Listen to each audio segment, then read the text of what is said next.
C'est parti! Bonjour et bienvenue sur la chaîne d'Ouvrir le champ des possibles. Et pour cette nouvelle émission, j'ai le plaisir d'accueillir Hélène Mirand, qui est conteuse médiumnique. Bonjour Hélène! Bonjour Cécile et bonjour à tous et toutes. Et toi qui nous regardes, si tu n'es pas encore abonné, je t'invite à le faire. D'abord parce que ça me montre que ça t'intéresse et donc ça me donne envie de continuer. Et puis ensuite, ça m'aide à développer la chaîne. Mais revenons à toi, Hélène. Alors, je te laisse te présenter à ceux qui nous écoutent. Alors, je m'appelle Hélène Mirand, je suis, suivant la dénomination, conteuse médiumnique. C'est-à-dire que je reçois des contes d'une façon médiumnique, ainsi que le nom le précise. Ce n'est pas moi qui crée ces contes, je les reçois et je les transmets aux consultants et consultantes d'une manière directe pour leur permettre leur métamorphose. Je pense qu'aujourd'hui, c'est essentiel de pouvoir apprendre à se transcender, à pouvoir se connaître mieux. Et le conte est vraiment un vecteur très important parce qu'il ne s'adresse pas au mental, mais vraiment au cœur de l'âme. Ce qui fait que ça va toucher directement les personnes au plus profond d'eux-mêmes et va permettre leur transmutation. Mmh. Donc, Et, pardon, excuse-moi. Tu disais que tu recevais les comptes, tu les reçois de qui exactement? alors, je les reçois de deux guides que je vois au début de la séance et quand je les vois, je sais que je peux commencer à parler et transmettre le message aux personnes qui viennent me voir. Et ils s'appellent les éveilleurs. Alors, éveilleur, ça s'écrit pas comme éveilleur, ça s'écrit H-E et plus loin veilleur. Parce que le hé exprime en hébreu, je crois, le souffle divin qui nous anime. Et donc, les éveilleurs, ce sont les gardiens de notre souffle divin pour qu'il reste bien dans l'axe, qu'on ne dévie pas de notre route et de notre destinée. Mmh. Et en fait, cet axe, ils essaient de nous amener à quoi de façon ultime? Alors, à la connaissance de soi, et la connaissance de soi amène à la liberté de l'être, parce que c'est le plus important d'être libre aujourd'hui. On voit bien les difficultés qu'on a à être soi-même, à se trouver, à exprimer sa nature profonde. Et les éveilleurs sont là vraiment pour nous montrer, j'ai envie de dire, comme le petit poussé, les petits cailloux blancs qui vont nous indiquer la maison intérieure, la nôtre, évidemment. Mmh. Et tu disais que tu les voyais au début des séances, ils ressemblent à quoi? Alors, eh bien, ils ressemblent à rien. C'est- Oui. Ce ne sont pas des formes comme on a nous, ce n'est pas des formes matérielles, c'est plus comme des rayons de lumière, mais c'est beaucoup moins marqué que ça, c'est plus évanescent. C'est comme j'appellerais ça des nuées. C'est comme deux nuées qui se rencontrent, qui finissent par s'unir, et au moment où je les vois dans l'unité, je sais que je peux commencer à parler. Que Mmh. ce que je vais dire ne va pas être issu de mon mental, mais de leur esprit à eux. Mmh. Ça doit être impressionnant quand tu les vois la première fois. Comment ça s'est passé? Alors j'ai eu très peur. Parce que la première chose qu'ils m'ont dite, c'est: «Nous sommes comme le tonnerre, nous tonnons, mais nous ne blessons pas». Et en suivant après, en essayant de comprendre ce qu'ils voulaient dire, le tonnerre, c'est l'intuition. C'est-à-dire que ça arrive d'un coup. C'est pas comme le mental qui est beaucoup plus insidieux, comme un serpent. Le mental, lui, il va mettre du temps à arriver à notre conscience, alors que l'intuition, c'est d'un coup. C'est pour cela qu'ils parlent de tonnerre. Et au début, j'ai eu très peur. Je me suis dit: «Mais qu'est-ce que ça va être?» Et en plus de les voir, de voir cette nuée lumineuse, ben, c'est vrai que n'étant pas habituée à ce phénomène, j'ai eu beaucoup de temps et de recul avant d'accepter, de faire ce travail. Mmh. Est-ce que c'est en lien avec la carte, la tour, la carte des tarots, le Oui, tonnerre? on peut dire ça, c'est-à-dire c'est la lumière qui n'est pas nécessairement douce, mais qui est juste, qui descend dans la conscience, dans le corps jusqu'au plus profond de l'âme et qui va faire un éveil de conscience. Un éveil de conscience pas nécessairement universel, mais un éveil de conscience sur le soi profond. Mmh. Et alors, la première fois que tu les as vus, tu as dit que tu avais eu peur, mais est-ce qu'avant ça, tu voyais ou tu canalisais déjà? Est-ce que tu avais été préparée d'une certaine façon ou c'est arrivé comme ça tout d'un coup? Alors moi, j'ai toujours été plus ou moins médium parce que mon grand-père italien était guérisseur. Du côté de ma mère, c'est-à-dire le Vietnam, ils étaient très versés dans les arts divinatoires. Donc j'avais quand même un fond déjà présent. Mais j'ai jamais utilisé mes dons de médiumnité parce qu'ils étaient très latents. Et puis moi, je voulais avoir une vie comme tout le monde, travailler, avoir des enfants, ce que j'ai réussi à faire. Mais suite, malheureusement, à l'assassinat de la fille de mon époux, à l'âge de 16 ans, en rentrant d'un cours de solfège, elle a été enlevée, violée, étranglée. À partir de là, mon don s'est vraiment développé. Et à vrai dire, j'ai pas eu le choix. Il fallait vraiment que je fasse quelque chose pour inverser le processus de mort et apporter un processus de vie, mais en donnant mon talent, mon don à ceux qui viendraient me voir. Je ne pouvais pas garder ça uniquement pour moi. Mm. Mm. Ouais, c'est incroyable. Enfin, c'est fort, quoi, comme histoire. Est-ce que par certains aspects, la douleur, la souffrance est nécessaire? Parce que c'était ça, ce tonnerre pour. Euh, Oui, c'est quand même. Ouais. oui, Et puis aussi, bah, pour te connaître par ailleurs, as vraiment une capacité à lire la symbolique impressionnante. Est-ce que d'une certaine manière aussi, tu penses que ils sont passés par ton canal parce que tu avais cette capacité de comprendre bah, les contes en fait et de oui, voir je la pense, symbolique? sans forfanterie, je pense que oui, parce qu'il fallait que je puisse ensuite donner des clés aux gens. Parce que quand on reçoit le conte pour la première fois, on n'en connaît pas la teneur essentielle. Il faut creuser un peu. Et donc j'étais là aussi pour permettre aux gens de trouver les clés dans le conte. Et moi, depuis toujours, je me suis intéressée à la civilisation égyptienne, à l'alchimie, au monde grec, aux archétypes, aux héros, aux demi-dieux. Donc je pense qu'aussi, il y avait une intention derrière le choix qu'ils ont fait de me prendre comme canal. Hmm. Alors, on parle des contes pour ceux qui n'ont pas déjà eu la chance de te consulter. Ils peuvent aussi en lire dans ton livre La Belle au bois rêvant. Donc ça, c'était la première version. Il y a une version qui est sortie tout récemment aux éditions Jouvence voilà. Donc, et là, on peut lire différents contes et puis déjà tous tes commentaires et interprétations pour mieux comprendre les enseignements. Euh, mais d'ailleurs, justement, je pense que moi, j'ai eu la chance de te consulter à plusieurs reprises. Est-ce que un conte, le premier a une influence particulière par rapport aux autres? Est-ce que le premier, par exemple, représente la direction de la personne dans sa globalité? Oui, ça doit provoquer un choc émotionnel. Je vais te donner un court exemple. Un jour, je reçois une dame et son conte, c'était l'histoire d'une femme qui se promène sur la plage et elle rencontre un vieux monsieur habillé tout de noir avec une longue barbe blanche en train de peindre. Et elle lui dit, mais c'est étonnant, vous peignez pas du tout ce que vous voyez. Et le peintre lui répond, mais c'est normal, je peins la lumière.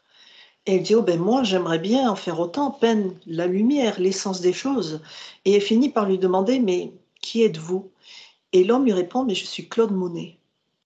Et là, la femme a un choc à la fin de la séance parce qu'elle me dit, je suis peintre, j'essaie depuis des années de peindre la lumière, mais je ne me sens pas légitime. Mais dans mon atelier, j'ai beaucoup d'œuvres sur Claude Monet parce que je le considère comme mon maître. Et là, à travers le conte, alors que moi, je ne connais pas du tout l'histoire de la femme, ni ses intentions, ni ce qu'elle espère, eh bien on lui dit, mais tu as l'aval de ton maître Claude Monet, donc tu peux peindre la lumière. Donc ce conte a fait un choc émotionnel pour cette peintre qui lui a permis maintenant de se sentir légitime et de pouvoir peindre avec talent la lumière. Ah, c'est incroyable, ça me fait des frissons dans le dos. Euh, et justement, dans les contes, j'imagine qu'il y a des thèmes récurrents ou des personnages qui reviennent. Est-ce que tu pourrais nous en dire plus à ce sujet, s'il te plaît? Alors, le thème récurrent, je pense que c'est la liberté, parce que nous sommes quand même enfermés dans un temps et un espace limité. Or, on peut en sortir de cet enfermement, de cette cage, tout simplement par la transcendance. Alors, la transcendance, c'est pas un vilain mot inaccessible, c'est d'utiliser sa part imaginaire. Parce que quand on utilise les rêves, les songes, l'imagination, on peut se sortir de la matière, on peut créer son destin. Et je pense que c'est le but des éveilleurs, et c'est pour cela qu'ils utilisent les contes, les symboles, les archétypes, pour nous permettre de comprendre qu'il y a une autre façon d'envisager la vie. Mm. Et ça fait penser un peu au Walt Disney, en fait. À chaque fois, il y a différents niveaux de lecture et puis on est en capacité de comprendre un niveau plutôt qu'un autre suivant la période de la vie ou sa compréhension. Euh, j'ai vraiment cette sensation-là. Et alors, qu'est-ce que ça signifie quand dans le conte, on est un roi ou un prince ou un fermier? Est-ce que ça amène une information particulière? Oui, parce que ça va marquer déjà le premier conte, c'est-à-dire on va savoir qui on est. Et en plus, ensuite, ça va ouvrir les voies des possibles. Donc, si on est défini comme un roi ou comme une reine, ce n'est pas nécessairement parce qu'on est dans l'ego, c'est parce qu'on a des possibilités qu'il va falloir ouvrir, puisque le roi, la reine, c'est celui qui porte la couronne. Mm. Donc, cette couronne, elle est là, elle est présente. Donc, il faut que la personne en soit consciente. Le prince et la princesse, par exemple, eux, c'est beaucoup plus enfoui. C'est quelque chose qui n'est pas au niveau du chakra coronal, mais plus dans l'intime et qu'il va falloir faire surgir. L'homme, la femme, ben, c'est la dualité, hein, c'est la matière et l'esprit qu'il va falloir unir. Le paysan, la fermière, eh bien, c'est le paysan, il est dit aussi laboureur, c'est l'alchimiste, celui qui peut permettre sa métamorphose, mais pour avoir une métamorphose, il lui faut une fermière à côté de lui. C'est comme Nicolas Flamel, il a réussi ses transmutations, il a atteint la pierre philosophale parce qu'à côté de lui, il avait son épouse Pernelle. Sinon, ça ne marche pas. S'il n'y a que le masculin, ça ne marche pas. S'il n'y a que le féminin, ça ne marche pas. L'enfant, lui, quand le consultant, la consultante est catégorisé comme enfant, c'est qu'il est proche de l'origine. Il est proche au final de Dieu et qu'il va falloir simplement, comme Eros, développer ses ailes grâce à l'amour de soi. Mm. Et je sais aussi qu'il y a eu par exemple, des navigateurs, des petits marins, des mousses. Ça voudrait dire quoi en symbolique? Alors, le bateau, c'est le corps. C'est la symbolique du corps. C'est notre bateau qu'il faut entretenir. Et notre bateau, il est en mouvement puisqu'on traverse la vie.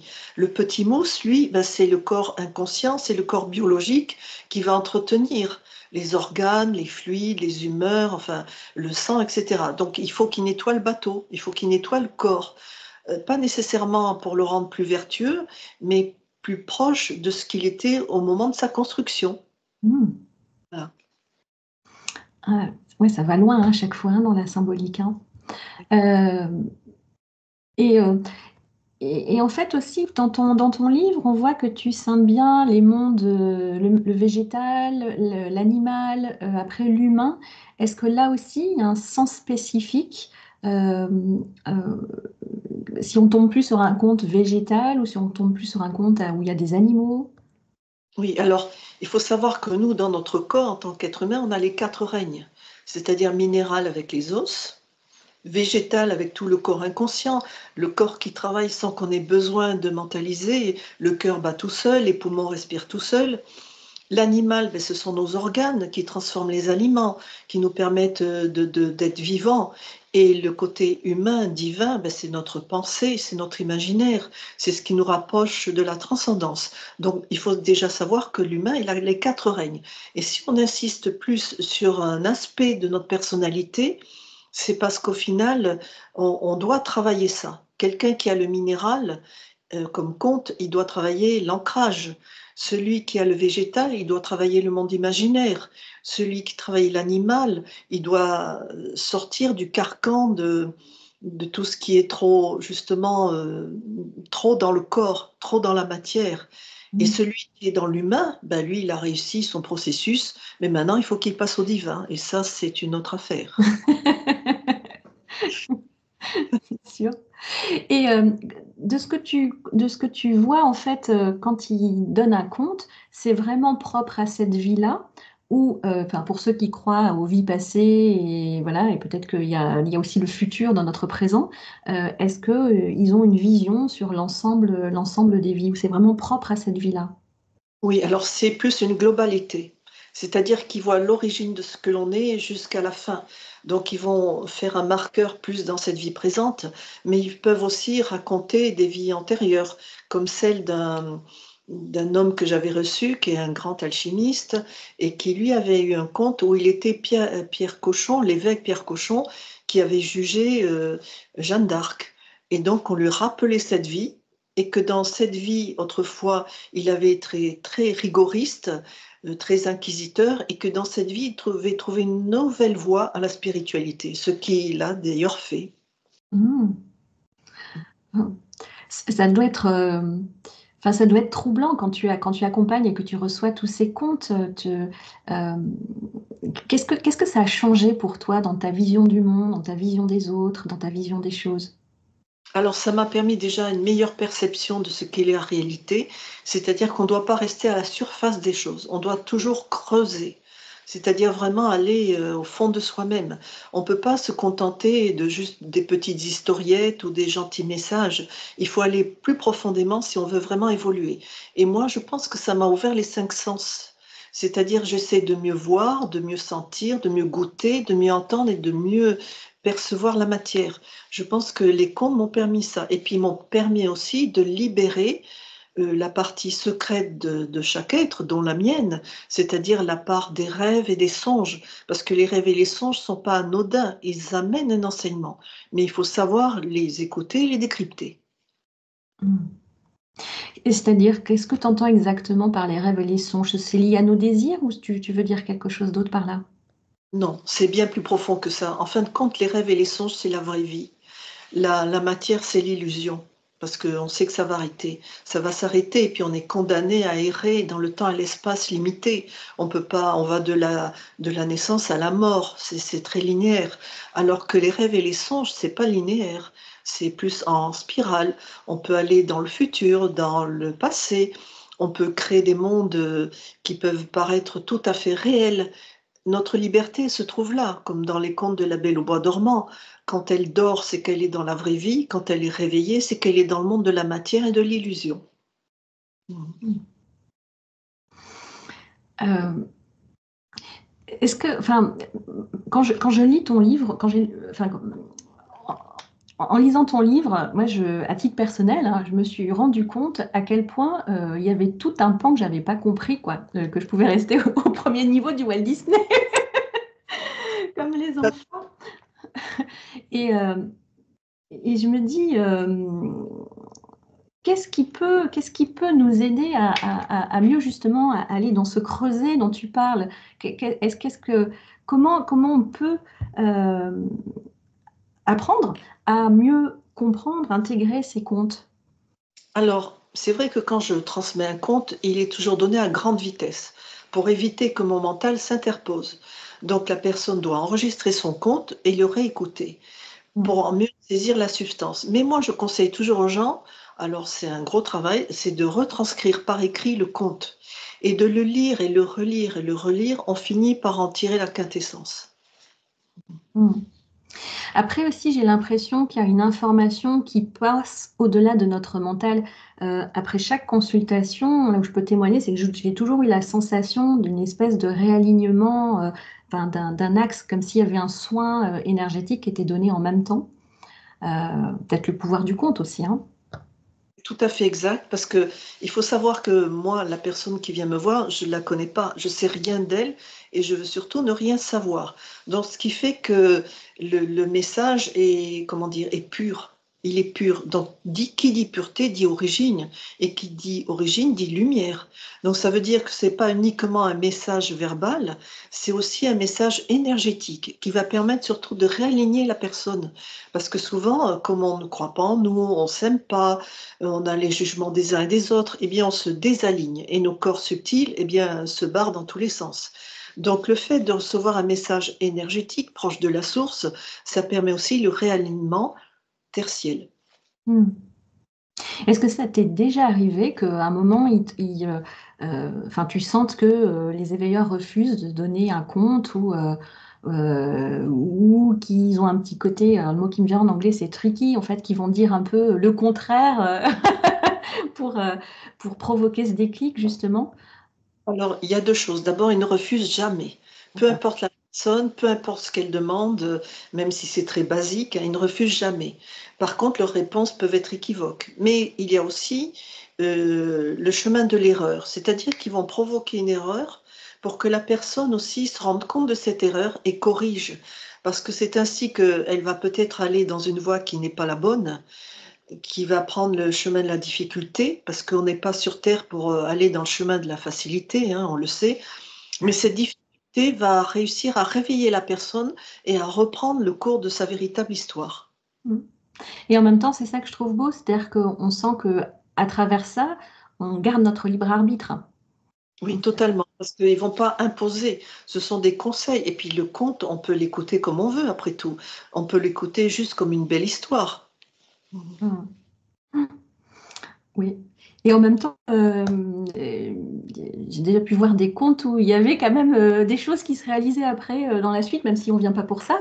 Il y a des contes qui sont quand même assez perturbants par certains aspects sur, Oui, oui, c'est parce que c'est souvent des contes qui ne s'adressent pas uniquement aux consultants ou à la consultante, mais aussi à l'humanité. Ils préviennent les gens pour se préparer, parce qu'il faut quand même se préparer. On n'est pas des oisillons tombés du nid. Il va falloir apprendre à s'envoler. Et donc, effectivement, parfois, et même souvent, il y a des choses qui se réalisent, mais c'est plus en rapport avec l'humanité tout entière. C'est une mise en garde où on nous dit attention, préparez-vous. Mais préparez-vous, ça veut dire quoi? Ça veut dire préparez-vous intérieurement. Parce que, disent les Asiatiques, cercle à l'extérieur, carré à l'intérieur. C'est-à-dire, cercle, ça veut dire s'adapter, l'adaptabilité. Mais le carré à l'intérieur, ça veut dire avoir une force intérieure. Donc, il nous prépare à une force intérieure, une adaptabilité pour faire face aux événements. Ouais, c'est toujours un travail de l'être, hein, en fait. Donc, Mm. c'est le seul travail qu'on peut faire, parce que sauver le monde, malheureusement, ça ne marche pas, hein. Mais se sauver soi-même, oui, c'est possible. Mm. Et toi, avec tous les contes que tu as pu canaliser, quel est celui qui t'a vraiment interpellé euh, ou bousculé? Est-ce qu'il y en a, il y en a un ou plusieurs qui se sont vraiment démarqués pour toi? Alors, j'ai beaucoup aimé celui du chimpanzé, parce que d'abord, je suis très sensible à la cause animale. Je supporte pas les animaux qui souffrent parce qu'ils sont innocents et puis démunis face à nous, hein, à notre parfois méchanceté. Et ce chimpanzé enfermé dans une cage qui arrive à trouver sa liberté juste par la contemplation des étoiles, de la beauté du monde, je pense que c'est vers ça qu'on doit tendre. Et en plus, les animaux, ce sont des enseignants et vont nous enseigner de plus en plus. Mm.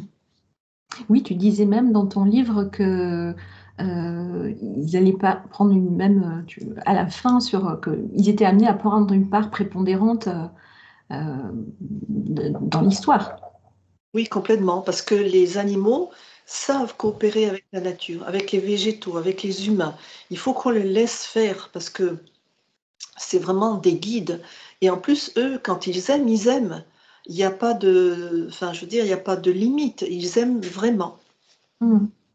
Et justement, ça me fait penser, quelles sont les grandes qualités, les grandes valeurs, les grands points vers lesquels veulent nous amener les éveilleurs? Donc, tu parlais de la liberté, mais est-ce qu'il y a des choses au-delà de la liberté qu'ils essaient vraiment de développer en nous à travers les contes?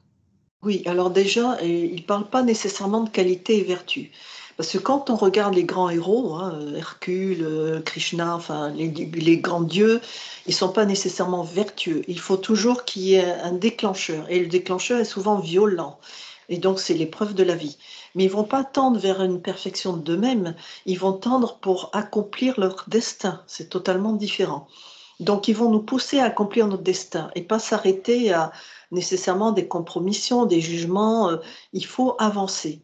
Alors, évidemment, ça ne veut pas dire qu'il faut faire n'importe quoi et être un être mauvais, mais il faut quand même suivre la voie en n'étant pas trop rigoriste. Parce que les grandes qualités, c'est quand même d'être joyeux, empathique, de développer son imaginaire, d'être d'être ouvert à tous les possibles. Et surtout, la qualité principale pour les éveilleurs et pour les guides, c'est la bonté. Il faut être bon. Mm. Mais alors, tu disais aussi que il ne faut pas toujours être vertueux.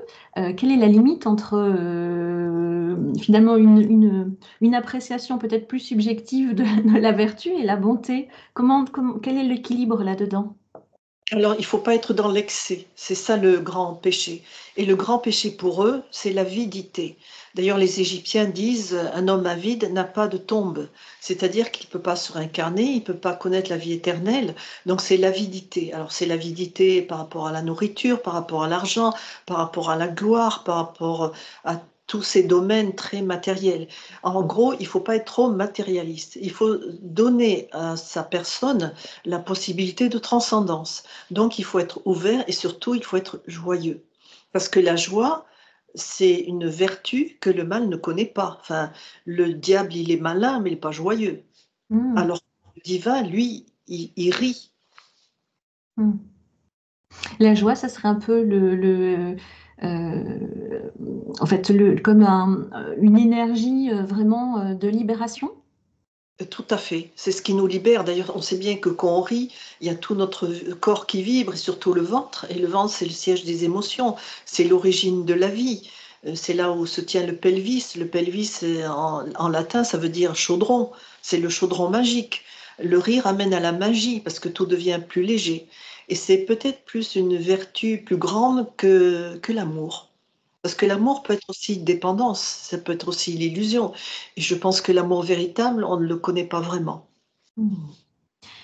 L'alchimie est très présente hein, dans ton interprétation des contes. Euh, alors, est-ce que c'est du coup parce que c'est ton canal et que l'alchimie c'est quelque chose qui t'intéresse, ou est-ce que d'une certaine manière on est un peu comme le creuset ou les éléments des éveilleurs qui sont eux-mêmes des alchimistes à leur niveau? C'est un peu fou parce que moi, je me suis toujours intéressée à l'alchimie, cette capacité qu'a l'humain de se transformer. Alors, c'est pas avoir la vie éternelle ou avoir de l'or, hein, c'est dans son coffre, hein, c'est pas ça du tout. Être vraiment et totalement divin. Et être totalement divin, c'est sortir de la limite du temps et de l'espace. Comment on devient éternel? Mais quand on rêve, quand on imagine, quand on admire la beauté, quand on est joyeux. Donc, je pense que les éveilleurs sont quand même alchimistes parce qu'ils permettre cette métamorphose avec des éléments simples, parce que les éléments simples, c'est du sel, de l'eau, de la lumière, des éléments très simples qu'on peut trouver partout. Le sel, c'est partout, hein. Et je pense aussi que nous sommes des athanors. On a le creuset au fond de soi. Et le creuset qui est capable de se transformer, c'est le corps. Le corps, c'est une richesse exponentielle. On ne le connaît pas, son corps. On ne sait même pas ce que signifie le foie, le cœur, le poumon, le pancréas, la rate. On ne sait pas. Et c'est bien dommage. Hmm. Et ça me fait penser quelles sont les questions que les éveilleurs nous recommandent ou aimeraient qu'on pose justement pour aller le plus rapidement vers là où ils veulent nous amener. Alors, je pense que la question principale, c'est qui suis-je? Parce qu'en fin de compte, on ne sait pas qui on est. On est le fils de monsieur, madame, on est l'époux, l'épouse d'eux, on est le père de filles, de garçons. On a un rôle sociétal, on est informaticien, ingénieur, mais au final, on ne sait pas qui on est. On ne sait pas notre essence véritable. Et le but, c'est de rassembler tous les éléments épars de notre personnalité pour trouver le chemin de l'individuation, c'est-à-dire le moment où on a rassemblé toutes les facettes de soi-même pour être capable d'aider les guides, les dieux, les demi-dieux, à élaborer un nouveau cosmos. Hmm. Un nouveau cosmos, c'est-à-dire, parce que Une fois qu'on est défunt, une fois qu'on a bien travaillé sur soi, qu'on a rassemblé toutes les facettes de sa personnalité, on va passer 42 étapes. À chaque étape, on va nous interroger. Il va falloir répondre. Donc, c'est quand même un gros travail qu'il faudrait préparer tout au long de sa vie. Et si on passe toutes les étapes, on arrive dans le domaine d'Osiris qui va peser notre âme. Et si notre âme est plus légère que celle d'une plume, on va pouvoir élaborer une nouvelle identité à l'humanité. On va pouvoir préparer le cosmos pour préparer l'humanité à un élan vraiment spirituel. Mais il faut passer les 42 étapes, hein, et on en est loin. hmm. Est-ce que derrière, par rapport à notre niveau terrestre, ça veut dire aussi sortir du cycle des réincarnations? Oui, totalement, totalement. Oui, Hmm. c'est ça. Et pour sortir du cycle des réincarnations, il faut rassembler toutes les parties de soi. C'est pas nécessairement être très rigoriste, puriste, c'est savoir vraiment qui on est. D'où l'importance de la question qui suis-je? Est-ce que quelqu'un l'a déjà posé cette question? Oui, oui. Alors, ça donne quoi comme type de réponse? C'est souvent une réponse, soit c'est très simple et très clair, soit c'est très complexe. Ça dépend vraiment du consultant et de la consultante. Mais ça peut donner une indication. Une indication. Je vais donner un exemple. Un jour, je reçois une femme et son compte, c'était une femme qui se retrouve sur un port où il y a des pêcheurs qui tirent les filets, qui mettent le poisson dans des cagettes, etc. Et elle voit la difficulté, leur fatigue. Et elle se dit, il faut vraiment que je fasse quelque chose pour eux. Le lendemain, elle revient, et puis elle sait bien qu'elle ne va pas les aider à tirer les filets de pêche, ni les réparer. Donc elle se met à chanter. Et ce chant est si fort que ça pénètre l'âme des pécheurs qui se mettent à pleurer, parce que ça les libère du carcan de la matière. À la fin du conte, une fois que la séance est terminée, la femme me dit, mais vous savez, mon père était pêcheur. Il est mort noyé à l'âge de 41 ans, et moi j'en avais 9. Et j'ai toujours cette blessure au fond de moi, et je voulais savoir comment réparer. Elle me dit, à partir de cet âge-là, jusqu'à l'âge qu'elle a aujourd'hui, elle a toujours désiré se libérer de cette souffrance. Et elle s'est mise à chanter. Et dans le conte, on lui dit bien, mais c'est le chant qui va te libérer de cette souffrance, qui va libérer de ton père décédé très jeune à 41 ans, et toi, ça va te permettre aussi de libérer tous les pêcheurs. Parce que pêcheur, ça peut être aussi entendu dans deux sens. Le pêcheur qui pêche le poisson, mais si les pêcheurs, nous. Donc cette femme-là, ce premier conte lui a permis de savoir qui elle était. Elle était porteuse d'une souffrance, mais elle était aussi porteuse de la guérison de la souffrance. Oui, donc ça reste aussi un qui suis-je vraiment lié à cette vie, par rapport à notre question de tout à l'heure. On reste centré sur cette vie-là. Oui, parce que la souffrance et la libération, elle est dans cette vie-là. Oui, parce que... Et dans l'avenir, c'est trop tôt. Oui, donc ça reste en lien aussi avec la personnalité, ou c'est vraiment le plan de l'âme? Je pense que c'est le plan de l'âme. Il faut savoir que l'âme a 9 facettes et qu'il va falloir les réunir. Et on ne peut les réunir que si on sait qui on est. C'est quoi ces 9 facettes? Alors c'est un peu complexe, c'est suivant les enseignements égyptiens qui expliquent bien que dans l'âme, il y a 9 facettes. Et la dernière facette, la plus élevée, permet de devenir Sahro. C'est-à-dire le Sahro en égyptien, c'est celui qui est vraiment devenu spirituel. Mais attention, quand je dis spirituel, ça ne veut pas dire vertueux, ça veut dire réellement vivant. Oui. Ah oui, ça change un peu la donne, parce que le vivant, il y a quand même une notion aussi de terre, j'ai envie de dire, d'ancrage, de présence à soi, dans son corps. Oui, c'est Mm. pour ça que l'alchimiste est nommé paysan, parce que le paysan, il doit entretenir la terre. C'est le rôle qu'on a eu dévolu au moment de la chute, quand on est arrivé sur Terre, c'était de devenir des bons jardiniers. On l'a oublié, il faut entretenir la terre et participer à la collaboration entre tous les règnes, chose que nous ne faisons pas nécessairement, mais qu'on est sur le point de retrouver quand même. Mm.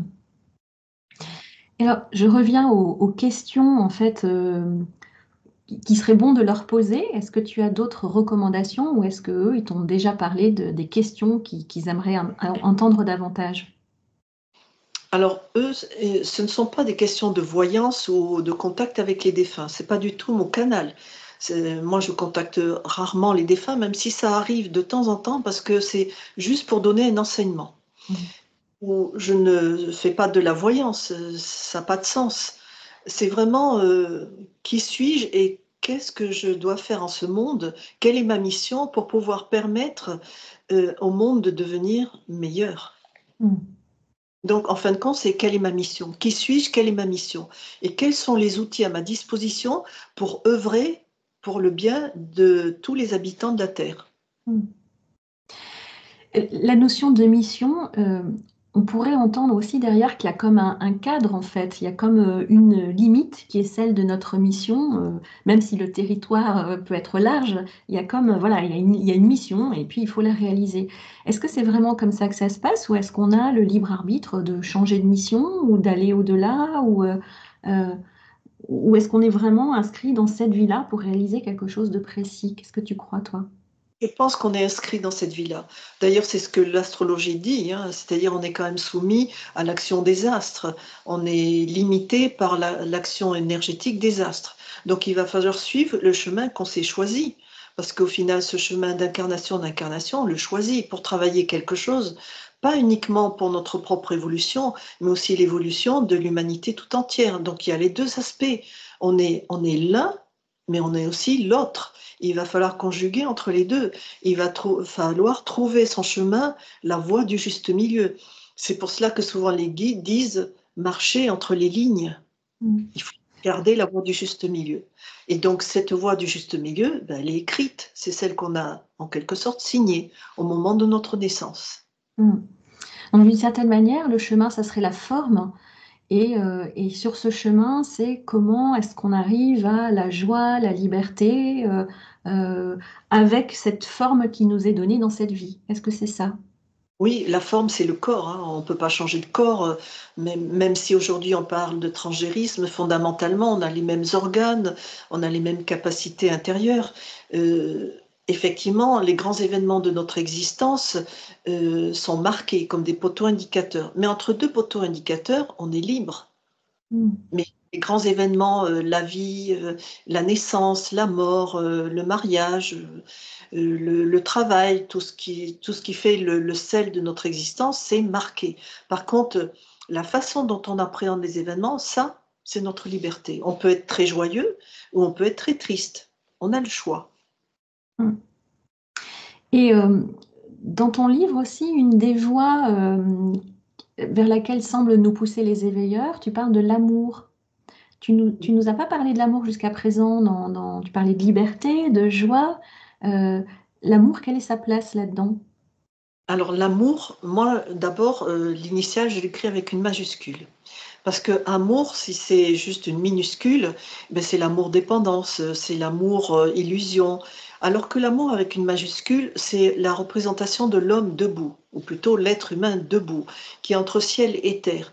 Je pense que c'est plus une façon d'appréhender notre existence par la transcendance. L'amour, c'est la transcendance. C'est ce qui nous permet de nous élever au-dessus des manifestations de la matière qui sont souvent contraignantes et ça nous permet, effectivement, grâce à l'amour de soi et des autres, d'être amenés à se libérer des entraves de la matière. Est-ce qu'il y a une voie sans amour finalement? Oui, ça Oui. existe. Parce que tout existe ici-bas. Mm. Tout existe. Mais donc celle à laquelle eux nous amènent, c'est une voie vraiment de liberté, de joie et d'amour. Voilà, parce qu'on ne peut pas transformer le monde, on ne peut pas transformer l'extérieur, mais on peut transformer l'intérieur, c'est-à-dire devenir vraiment divin. Et quand on est divin, ben, on n'est pas soumis au temps et l'espace, on est vraiment libre. Et ça, c'est l'amour avec un grand A. D'ailleurs, on en parle souvent de l'amour avec un grand A. Et c'est bien parce qu'il y a un objectif derrière, c'est de devenir un être debout. Mm. Mm. Oui, debout, et toujours on retrouve cet axe. Euh, et à travers tous ces contes que tu as canalisés, d'ailleurs, le livre, tu l'as écrit en canalisation aussi? Alors non, pas du tout. C'est-à-dire que les contes, ben, je les ai récoltés, les gens me les envoyaient, ou alors je m'en souvenais à la fin de la séance. Donc je les ai récoltés parce que j'avais dans l'idée effectivement d'écrire un livre avec 4 sujets principaux, minéral, végétal, animal, humain. Et par contre, tout le reste, c'est tout ce que j'ai potassé pendant X années. Mm. Alors, du coup, je reviens à ma question, je sais pas, je te remercie pas. C'est que, avec tous ces contes que tu as canalisés, euh, quels sont pour toi les grands enseignements que tu as retenus à titre personnel? Lâcher prise. Ah, moi, ça m'a appris beaucoup à lâcher prise. Parce que, bon, comme tout le monde, j'ai des épreuves hein, dans mon existence, hein, je m'en cache pas, et tout le monde en a. Et comment on fait pour surmonter ces épreuves? Ben, on lâche prise. Mm. Voilà. c'est pas de l'indifférence, le lâcher prise. C'est prendre de la hauteur et de se dire, ben, c'est pas grave, ça va passer ou pas, mais moi, je continue à être vivant, à être dans la joie, à partager, à profiter de la beauté de la nature, d'un soleil couchant. Il faut axer vraiment le lâcher prise sur la conscience de la beauté dans le monde dans lequel on vit. Mmh. Et tu parlais aussi d'épreuves et ça me fait penser, tout à l'heure, tu as dit un mot dont là tout de suite je me rappelle plus, mais que je trouvais que ce mot était très fort en lien avec la souffrance, la douleur, l'épreuve. Euh, Pourquoi est-ce que c'est obligatoire d'avoir une épreuve pour arriver à se transcender? Et si oui, pourquoi à ton avis? Oui, parce qu'on doit passer des initiations. Et les initiations, depuis toujours, hein, c'est les Égyptiens, chez les Grecs, chez les Romains, même chez les chrétiens ou les musulmans, enfin, je ne connais pas trop, ou chez les bouddhistes, eh bien, il y a une épreuve initiatique. Quand on regarde aussi les Amérindiens, les enfants, ils étaient lâchés dans la forêt, tout seuls, sans boire, sans manger. Il fallait qu'ils se débrouillent avec ce qu'ils avaient autour d'eux pour pouvoir se nourrir, se protéger des animaux sauvages. Donc, il y a toujours une épreuve initiatique. Et dans les grands mystères, c'était la confrontation à ce qui nous fait le plus peur, c'est-à-dire le dragon rouge, c'est-à-dire la mort. Un jour, il va falloir partir. Est-ce qu'on est prêt à ça? C'est ça la grande épreuve. Donc, on nous prépare à travers les épreuves de la vie à se préparer à notre grand départ. Mm. C'est vrai qu'on vit sans forcément penser à la mort. Et peut-être que ce serait le chemin de s'y préparer, oui. Ce n'est ni le jour ni l'heure, hein. Ah, ça, et ça, c'est par exemple, est-ce que quelqu'un a posé cette question? Quand je vais mourir? Alors non, mais par contre, c'est arrivé que les guides, les éveilleurs annoncent la mort. Parce que la personne, elle est vraiment en fin de vie. Et puis, on sent bien à travers le conte, par exemple, une femme, son conte, c'était une femme qui devait préparer sa valise, faire le tour de sa maison, emporter l'essentiel pour pouvoir faire un long voyage. Donc, ça prouvait bien que ben, le départ était proche. Et la personne n'a pas du tout compris ça. Ce qui est peut-être pas plus mal pour elle, je sais pas. Portable, ouais, je pense. Mhm. En fait, ce qui est fou, c'est que ça veut dire que tout est écrit, quoi. Que, Oui. euh, mais est-ce que pour toi, tu parlais de lâcher prise, est-ce que malgré tout, dans ce lâcher prise, on peut faire changer les lignes? Oui, Ou oui? oui. Parce que ce qui bloque, c'est la résistance. Je ne veux pas connaître d'épreuves, je ne veux pas souffrir. Ben oui, on bloque. Mais si on est dans la fluidité de la vie, on se dit, ben j'accepte, comme Job sur son tas de fumier qui dit, j'ai tout perdu, mais j'accepte. Qu'est-ce que Dieu fait à ce moment-là? Eh bien, il lui redonne sa divinité, c'est-à-dire le libre choix de son destin. Parce qu'être divin, c'est plus être dans quelque chose qui est déjà prédestiné, c'est retrouver sa liberté intérieure. Et là, on est vraiment divin. Mm. Dans le lâcher prise aussi, dans ce que tu dis, j'entends que fondamentalement, il y a beaucoup de foi. Oui, énormément. C'est la foi. Alors, pas nécessairement un Dieu immanent, c'est Mm. la foi en la vie, la foi en soi, la foi en la résilience, en la capacité de l'humanité de se transcender. Et je pense que l'humanité, elle est tout à fait capable pour ça. C'est pour ça que la culpabilité et l'avidité, ce sont vraiment les deux péchés capitaux. Mm. Et le doute?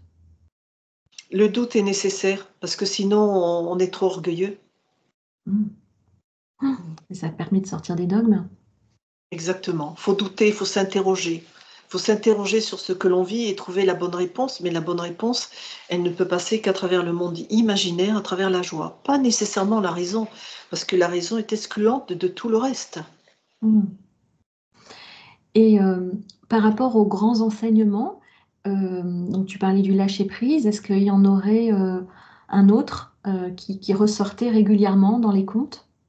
Oui, alors, je vais te donner un exemple, et c'était par rapport à un homme qui interrogeait sa mère défunte. Alors, bien que je ne contacte pas les défunts en direct, cette fois-là, eh bien, la défunte, la maman de ce consultant, lui a répondu en lui disant, mon fils, tu as raison, 2 plus 2 égale 5.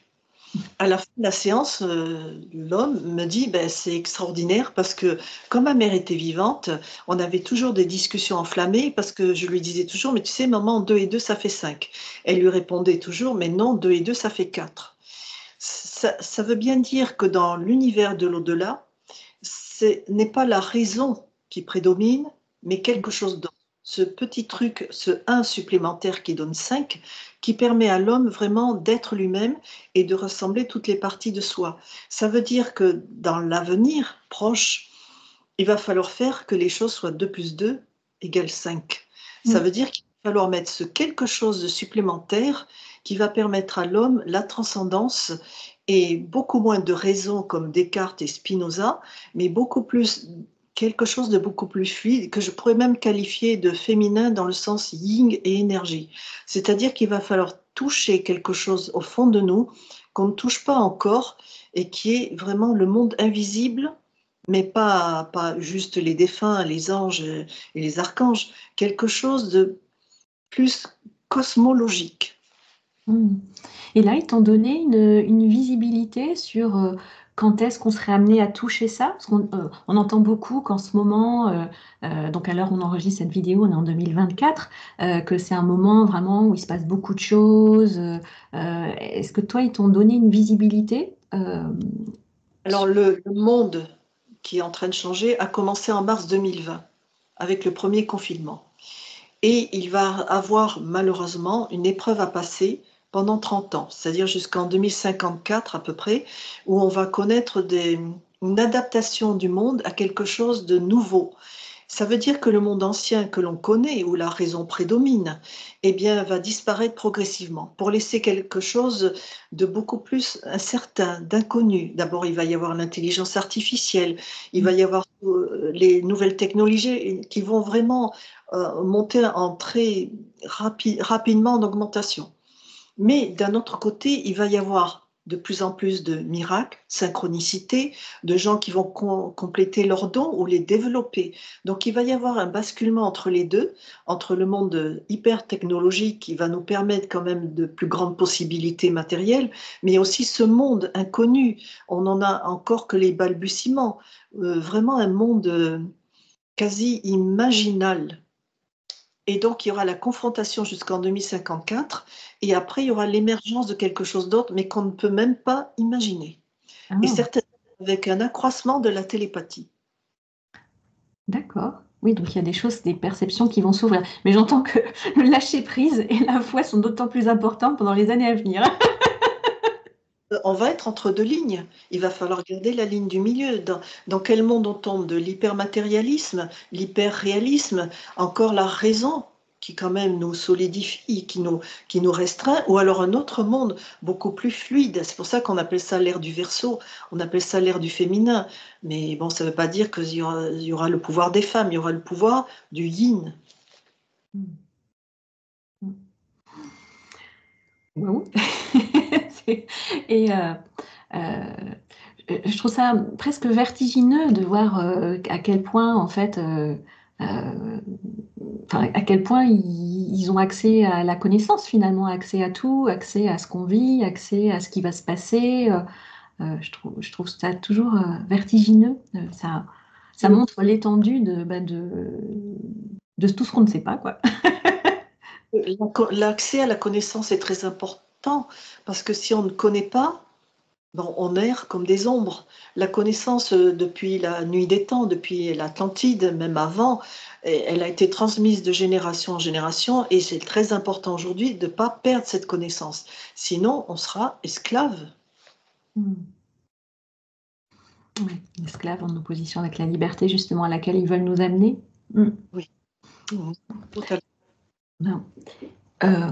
Hélène, est-ce que tu aurais un message final que tu as envie de nous transmettre par rapport à ton vécu, par rapport à ta compréhension, par rapport à tous ces contes que tu as pu canaliser? Alors moi, j'ai envie de partir de moi, ma base, parce que c'est la personne que je connais le mieux, c'est que malgré les épreuves qu'on peut connaître, même des dures épreuves comme la mort de ma belle-fille, l'exil, enfin, j'ai eu beaucoup d'épreuves dans ma vie, eh bien, il y a toujours moyen de résilience et de se transcender. Pourquoi? Parce que la vie est un miracle. Il ne faut jamais l'oublier. La vie est un miracle. Ah, c'est un beau message, ça. La vie est un miracle. Avec en plus une sonnette qui vient ponctuer que, ouais, la vie est un miracle. C'est fini. c'est un très très beau message final. Merci beaucoup, Hélène. Merci pour tout ce que tu nous as partagé, pour le temps que tu nous as consacré, pour ce magnifique livre que je vous recommande, La Belle au bois rêvant. Donc ça, c'est l'ancienne édition. Il y en a une nouvelle qui est apparue là récemment. Donc nous sommes en avril 2024. pour ceux qui- aux éditions Jouvence. Celle-ci est aux éditions Nout. Donc merci beaucoup. Toi qui nous regardes, eh bien, si tu ne t'es pas encore abonné, pense à le faire parce que comme ça, tu pourrais être informé de tous les prochains épisodes. Et, euh, et merci beaucoup. Merci Hélène pour qui tu es, pour ce que tu nous apportes. Merci à tous et toutes. Merci. Au revoir. Au revoir Hélène.